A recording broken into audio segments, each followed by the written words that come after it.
আমি কিন্তু একটা শর্ত জুড়ে দিয়েছি, সেটা হলো যে আপনাকে ৮ জুনে শ্রীলঙ্কার বিরুদ্ধে ম্যাচটা প্রথমে জিততে হবে।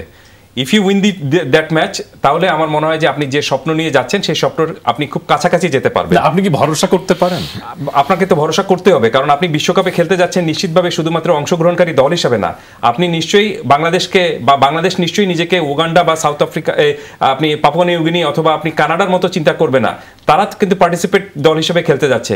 বাংলাদেশ এতদিন পার্টিসিপেট দল হিসেবে খেলেছিল, কিন্তু আপনি যখন 2007 সাল থেকে এখন পর্যন্ত সবগুলো টি-20 বিশ্বকাপ খেলার পরেও এখন যদি আপনি স্বপ্ন না দেখেন, এখন যদি আপনি নিজেকে চিন্তা না করতে পারেন যে আপনি সুপার এইটে খেলবো, সেমিফাইনাল তো কোনোদিন খেলতে পারিনি, আমি সুপার এইটের কথাই বলছি যে সুপার এইটে খেলতে পারবো, সেই স্বপ্নটা যদি আপনি না দেখেন এবং সেটা যদি সফল করতে না পারেন, দেন ইটস ভেরি সরি থিং। আমি বলবো যে তাহলে এটা অনেক দুঃখজনক একটা বিষয় হবে যে এত বছর ক্রিকেট খেলার পরও অন্যান্য দলগুলো যখন যেখানে পর্যায়ে চলে গিয়েছে। আমি ছোট্ট একটা উদাহরণ দিচ্ছি, 2007 সালে যখন টি-20 অভিষেক আসর হয়েছিল, সেই আসর থেকে বাংলাদেশ এখন পর্যন্ত খেলেছে, সবগুলো আসরে বাংলাদেশ খেলেছে।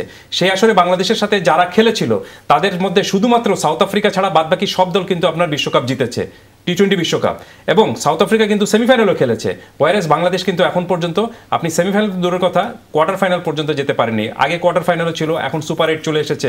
এবং আরেকটু ব্যাখ্যা দেই, সেটি হলো যে আপনি বড় কোনো দলকে হারাতে পারেনি প্রথম বিশ্বকাপে ওয়েস্ট ইন্ডিজকে হারানোর পর থেকে। তাহলে এত দিন খেলার পর আপনি যদি এত ইনভেস্ট করার পর বা এত বিনিয়োগ করার পর আপনার দলের প্রতি, তারপরে যদি আপনি এখানে স্বপ্ন যদি সামনে বাড়া না দেখতে পারেন, তাহলে তো আপনি সারা জীবনে কিন্তু আপনি 100 মিটার রেসে 10-এর মধ্যে 10 জন হবেন।